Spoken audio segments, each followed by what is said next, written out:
welcome to the Ramon Foster Show, brought to you by the Get-Go Cafe and Market. He's Ramon in Hendersonville, Tennessee. I'm Dejan Kovacevic here in Pittsburgh. And, Ramon, a fun weekend of NFL playoffs, wasn't it? It was. The NFL knows how to drum it up, do they not? I mean, even the games you thought were going to be complete clunkers. Yeah. You ended up hanging on, because you're thinking, okay, the Chargers are going to charge her, right? You're just going to watch, right? And even some of these other games that looked like they were going to be blowouts and never were, like Buffalo and Miami, I knew Buffalo was going to run away with it. It's like, oh, yeah, this will be a snoozer. No chance at all, man. The only game that was a snoozer was the San Francisco-Seattle game. But Geno Smith still made it very entertaining, though. But nobody thought that was going to be the case. That one was actually supposed to be a good game. I know, but really good football this entire weekend. And let's throw this out there. Organically made, man. Organically made. Hear me out. What do you mean by that? Jacksonville Jaguars. Oh, that's what you mean by that. Okay. Everybody, for the most part, in-house. Got a quarterback in-house. Most of your defensive pieces in-house. Offensive weapons, for the most part, in-house. Offensive line, in-house. Wow. And what was the one outside piece that they got that they were missing the most? Was it Evan Ingram, the tight end, or where? No, I do believe it was the head coach. The head coach. I wasn't even thinking about that guy. Doug Peterson here, college guy here. Bad college guy. College guy. On top of that, though, God, I don't know if the NFL is on notice, because when you start giving a team, a young quarterback, that much confidence to come back from 27 points, DK, that's one of those. And I thought this as I was watching the game, because we spoke about this guy and we're about to get to him.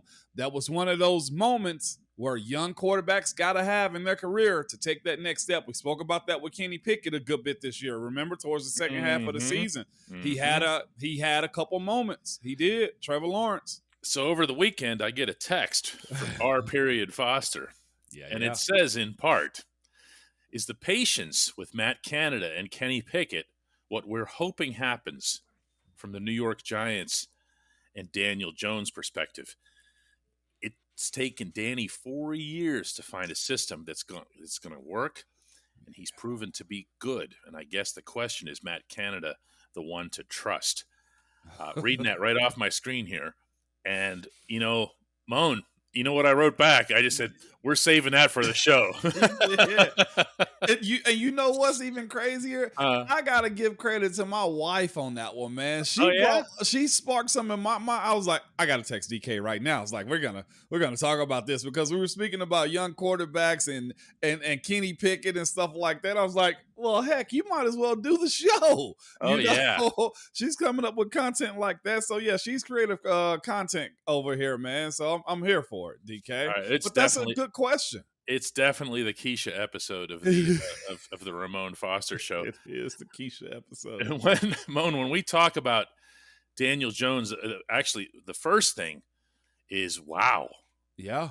I got to say, funny thing about Daniel Jones, including when he faced Pittsburgh, he's one of those quarterbacks.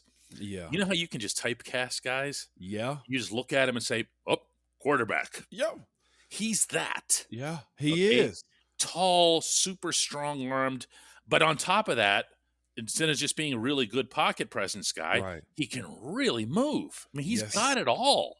He has those tools that you're looking for, right? In today's modern NFL, can you imagine a young Tom Brady running like Daniel Jones in this era? Phillip Rivers running like that, Drew Brees running like that. No, that wasn't the case.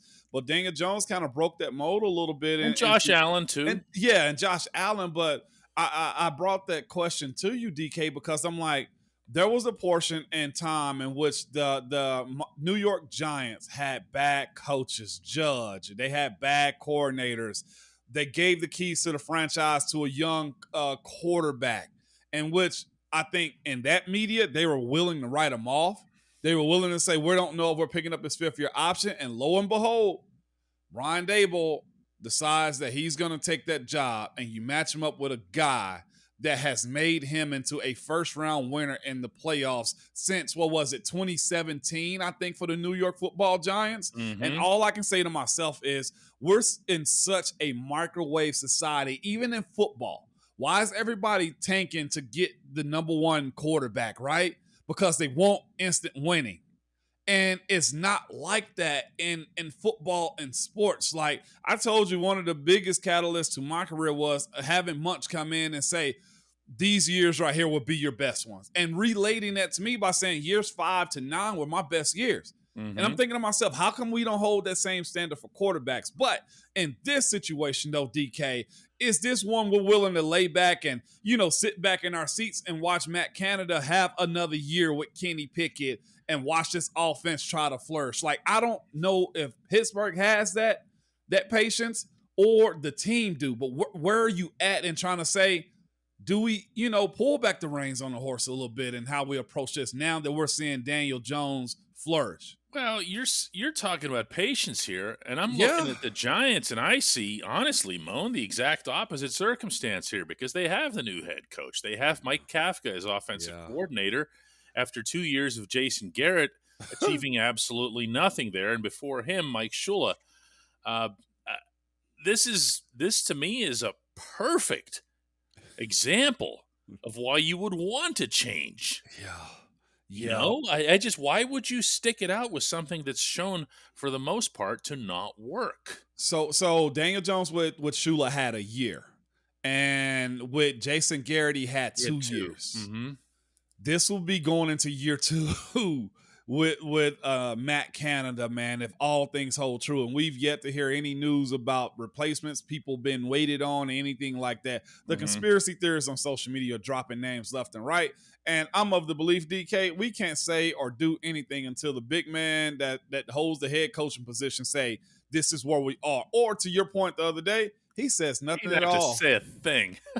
He just doesn't. He's already under contract, Canada is. He is. I just feel like if you're going to make – let's look at it from a different perspective. If you're going to make a change at coordinator in Pittsburgh, you're going to do that with Kenny Pickett's progression first and foremost in mind, which is what it should be. Yes, it is. Do it now. Not after 2 years of getting ingrained in checkdowns and not being afraid to throw over the middle and no receivers being open because the guy can't draw up routes. Right. What's the point of that? Do it now. The other portion of this, though, too, DK, is you say, well, it was Daniel Jones, and maybe it's the system that he's running. You know what? That means a lot, right? That does mean a lot, because I'm looking at this game, and I say to myself, this Giants and Minnesota game, one team on friggin' 13-4. Daniel Jones contributed to 301 yards, he did 2 touchdowns while being sacked 3 times, too. Also, while throwing 24 of 35, DK. Well, also, he ran for 78 yards.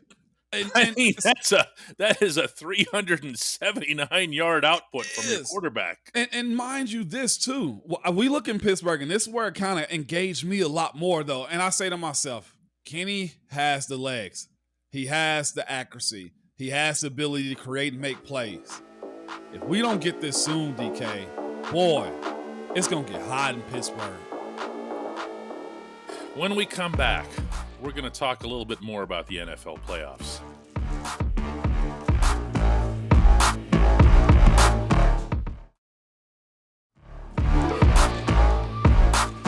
Welcome back to the Ramon Foster Show. There's no way we were going to get through a discussion of the opening week of the NFL's playoffs without getting into some serious AFC North ball. And you know what, Ramon? Yeah. That was actually my first thought in watching Ravens and Bengals, wasn't it? It was just you know what? All the rest of this was just dress rehearsal. I want to see a couple of AFC North teams bash each other's heads in and then have it all come down to like a single play at the end. What do you know? What do you know? That's exactly what it turned into. I had somebody, one of my coworkers here in Nashville, bring up to me, there's a meme going around when you mention AFC North football, right? And it said, playing in the AFC North is like going to the slums because it shows all the fighting and people getting knocked out and hard hits. And I'm like, you know what? Yeah. It is the slums. Nobody plays football like the AFC North, man. And I think America got a dose of that again Sunday night as we watched the Bengals slug it out with the Ravens. But again, me personally, I picked Cincinnati to win, but I also hoped that Cincinnati would lose too. Is that okay to say, DK? It's perfectly fine. And actually, I got the sense from in following social media during the game that there was a lot of that among Steelers fans too. Like, we hate to root for the Ravens, but geez, those Bengals. And then the Ravens had it. Yeah. Injured backup quarterback and all. And they're down there at the goal line. Tyler Huntley tries to go up over. John Harbaugh would say after the game that the sneak was actually supposed to go under on the ground. Kind of a big difference than waving the football around up in the air. Yeah. But there was a much more powerful point, I thought, brought up by someone else afterward. And that was a certain running back. Yep. Who did not get utilized inside the red zone at all. And he let it be known. And he let it be known. And he should have. That's J.K. Dobbins, of course. And how do you do that if you're the Ravens? How do you say, let's try the sneak with the quarterback instead of giving it to this guy who earlier in the game had stretched like Plastic Man? Yep. Giving you everything he had. Amazing. Yeah. Amazing. But I'll say this too. Baltimore's in the same car with us as we ride along and trying to figure out offensive coordinators. They are not on board with their offensive coordinator at all when it comes down to the Baltimore Ravens, man. He may as well be fired from the time that game was over, man. Greg Roman is gone. Yeah. He's history. But this is the thing though. You find yourself in these situations where you're trying to be smarter than the average bear. And I've had even, some of the best coaches in the world say there are some dumb coaches out here. And it goes to the moments that you have and not running J.K. Dobbins. It comes to the moment to where you give a guy some type of freedom to run those type of plays. Like, that is as silly to me as not having Lamar Jackson drop back and run ball on a couple of draws during the game. You know what I'm saying? Like, it gets that silly to me. But this is what I took from this, though, DK. Say what you want to about where the Steelers are and how you feel about Matt Canada, Coach Tomlin, and anybody else, the defense, along with a bunch of other parts, right? But this is what it breaks down to me. I don't think we're far off when it comes to competing against everybody in the AFC North. And I think moving forward, winning the North will be as simple as paper, rock, scissors, man. So you got to do all things in order to find yourself week in and week out competing against those other three teams in the AFC North. That game last night, or that game Sunday night, wasn't supposed to be that close. But when you play really good defense, you don't really turn the ball over as much. You got an opportunity to beat what most people are calling the hottest team in football, the Cincinnati Bengals. That game really, had he gone underneath and let his teammates, the running back, the tight ends, push him into the end zone, we could be sitting here talking about Baltimore winning that game. It's that simple because they couldn't get much traction offensively. Cincinnati couldn't. To me, it comes down to familiarity too, and I know that's something that you guys would talk a lot about as players as well. We just know everything about them, so we're better equipped to be evenly matched with a team, even when on paper it doesn't appear that way, because you've lined up against that other guy so many times, Moan, over the course of a season. Okay, all the snap counts that you've had in 2 games in the regular season, you meet them again for a third time, and you had that. Happened with Baltimore multiple times in your career, where by the time you lined up, did you even feel like all that motivated to watch film that week? Because you know the guy. I know him. We've done that also with Cincinnati too.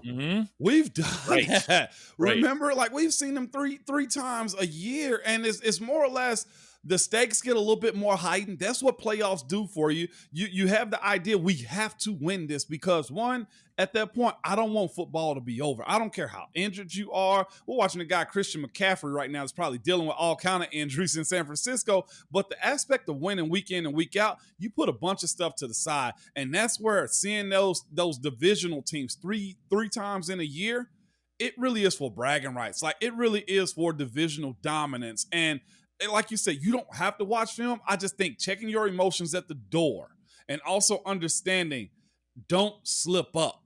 And I think that's what got Baltimore live. Sunday night is they slipped up and tried to do hero-like things. Sometimes, DK, when you're that familiar, you just go. I'll tell you what, you just mentioned this a few seconds ago, but watching that game last night, I'm not looking at two teams that Pittsburgh can't beat. No. I'm talking about like right now. No. Never mind after a full off season of upgrades and all the cap room that they're going to have and everything else, the ability to address the existing shortcomings. Now, of course, the other two teams can improve too. Of course. Okay, but how many more pieces do they have? But how much cap space do they have? How much, I know, we'll get into that. And in Baltimore's case, who's going to be your quarterback? I'm not sold on 8. Well, I don't know that they are. And not in the sense that he's not good enough. He's that good. But I can see them trying to franchise him or threaten to franchise him to trade him away. I just don't know. But there's also reports from guys who've been his teammates all year long, like Lamar's limping bad. Oh, yeah, he has an issue. Like, this is a legit injury. You know what I'm saying? So, yeah. But to your point, they're close. They're competitive, this Steeler team. Oh, this ain't a runaway AFC North as it stands right now. In the year 2022, the Steelers won games in Baltimore and in Cincinnati. Let's remember that. And that's while undergoing whatever would constitute a rebuild. And if the Steelers, this one I want you to take people through. Okay. Because I've heard this so many times in a locker room. But your mindset is always win the AFC North. Yeah. Okay. Tell people why, because it's not just a machismo thing. It's not just for the T-shirts. It's an actual path toward something that's a lot bigger. Yeah, it is. Winning the North is huge because it's a tough division. It always is. Everybody plays each other close. And I don't know if there's any division like this. I'd almost give the NFC West, one or two teams, that may battle each other like that. It's either San Francisco versus Arizona or San Francisco versus Seattle. It's those two that kind of go up against each other a little bit, right? When you talk about just how hard the division is. But if you make it out of it, you have a good team. That means you're mostly healthy also. But it also means that the style of ball that's recognized in the AFC North is we're going to fight. It ain't going to be just a regular fist fight. We're going to bring out a bunch of physicality. It's going to be, you're going to have to prove to us that the cute stuff that you do is going to work against us. And when you're good, especially Pittsburgh, and you can win the AFC North, it's a matter of that O-line trucking. The years we won it, we were real good up front and wasn't anybody that could do anything with us, right?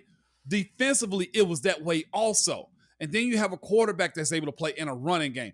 That's what it takes to win in the AFC North. Look at Cincinnati. For instance, this is the template for the AFC North. They went out and got an offensive line. They got a quarterback that's good. They got a defense that just so happened to make plays. And they capitalized in special teams with their kicker. DK, listeners, look at the template in the North. And that's why Cincinnati was overly upset with, of course, the coin flip and stuff like that, right? Because they know that home field advantage means something, despite the circumstance. I'm not minimizing that at all with what happened between the Bills and Cincinnati. Right. But what I'm saying is this. If you make it out of the North and you're a double-digit win team and you're mostly healthy, you got a chance. Oh, my goodness. Yeah. Think about the history of who's come out of the North. I was just doing that. I mean, because Pittsburgh and Baltimore have obviously been doing it for a couple of decades, but even last year, it's funny. The Bengals make it to the Super Bowl for the first time since what, like Boomer Esiason was or it whatever? 80 or something? And 84? Anderson or something, yeah.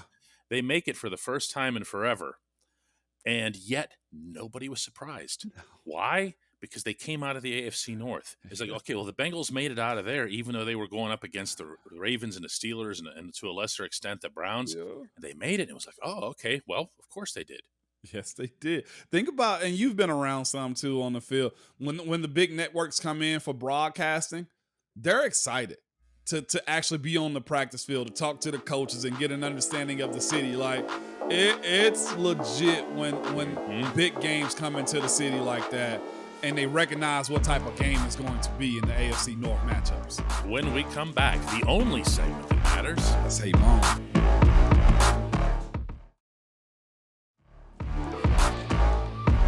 Welcome back to the Ramon Foster Show. It's time for the only segment that matters. That, of course, is brought to you always by our good friends at the Get-Go Cafe and Market, where quality is at the core of every menu item. What's that mean? That means that 3 expert chefs fine-tune every sub, burger, salad, wrap, drink, and app to be crafted for craveability. Order your favorite entry at the Get-Go Cafe and Market today. Better believe it. And today's entry comes from Russ, who asks, all the punctuation there. Hang on a second. Let's hear.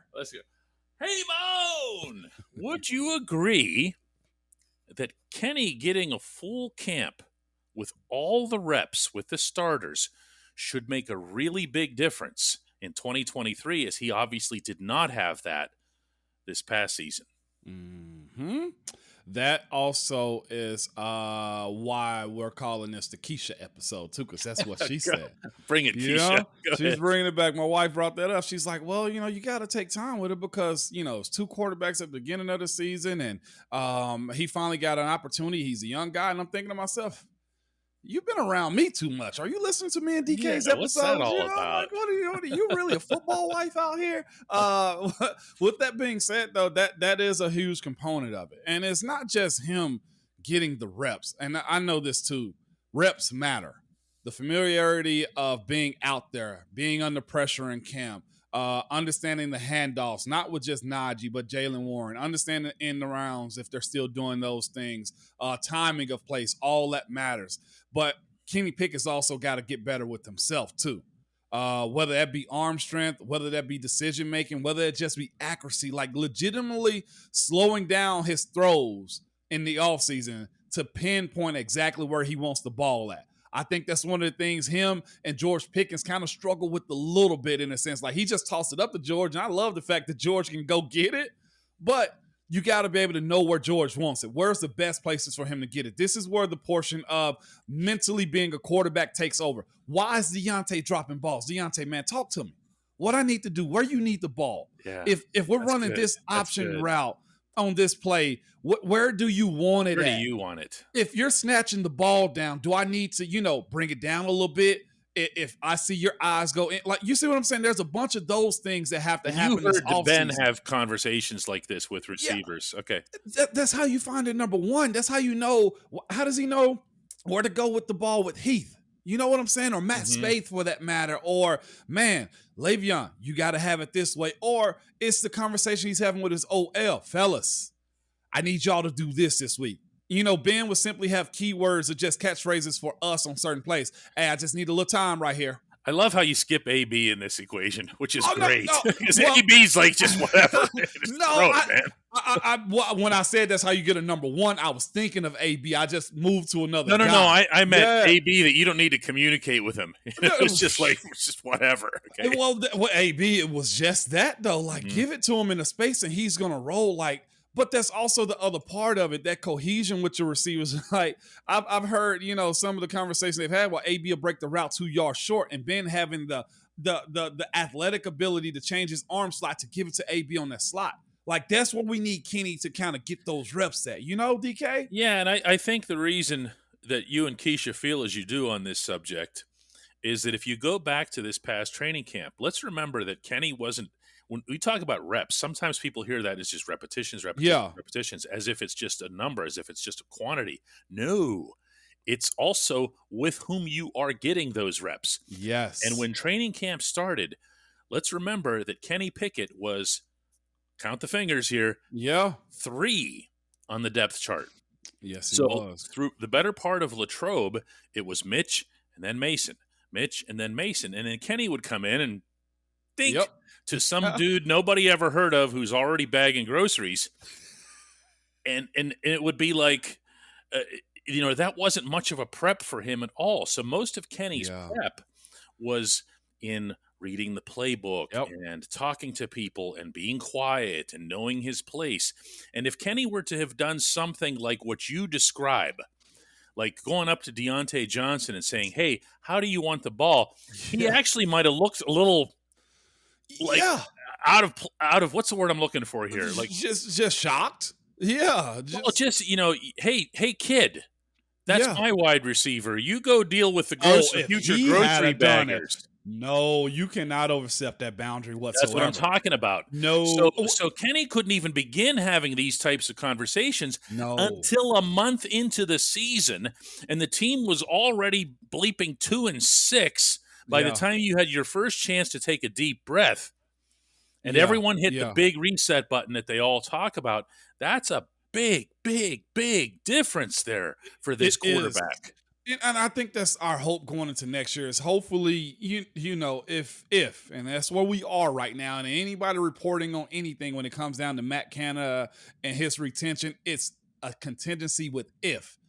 And I think that's our hope. If Matt Canada is the guy, I think we're all hoping that he finds out what Kenny needs, right? He finds out what's going to work for Kenny Pickett and this offense, and what's his mobility like to move the pocket. How does he better protect himself so he doesn't get slung to the ground and bang his head to catch a concussion? There can't be any more setbacks when it comes down to his development, and I think that's what we're looking for right now because Mitch may be here in depth. I don't know who's the backup quarterback, whether it's Mason Rudolph or whether it is, Mitch Trubisky. But I think everybody and their mom know in the city of Pittsburgh and inside that building, those keys now belong to Kenny Pickett. They do. And for him to have that opportunity, we didn't even mention his communications with the offensive line. Every one of those things, every time I move to this side, you make sure you've got this taken care of, and all that other talking that has to go on. All of this happened like this. For the young man. And let's not forget that coming out of college, you don't play 17 games. And so there's a lot of different variables in this mix. And DK, I want to say this. What all we're saying isn't excuse making for him either on what happened this year. It's real. I don't know. Has there been any quarterback other than Burrow was hurt after a few games with the ACL, so he got a full second year. The one guy I'm correlating it to, hopefully, is Trevor Lawrence in a sense. Not exactly like him because they're two totally different builds. But I look at him and say, if you're making that step of taking care of the ball and not necessarily taking away from your team and you're the reason why you're winning, that's the step I want in year 2. Yeah. And you know what else helped Trevor Lawrence along in year 2? LSD. I do believe it was a coaching change. Let's do it again tomorrow, Moan. You doggone right.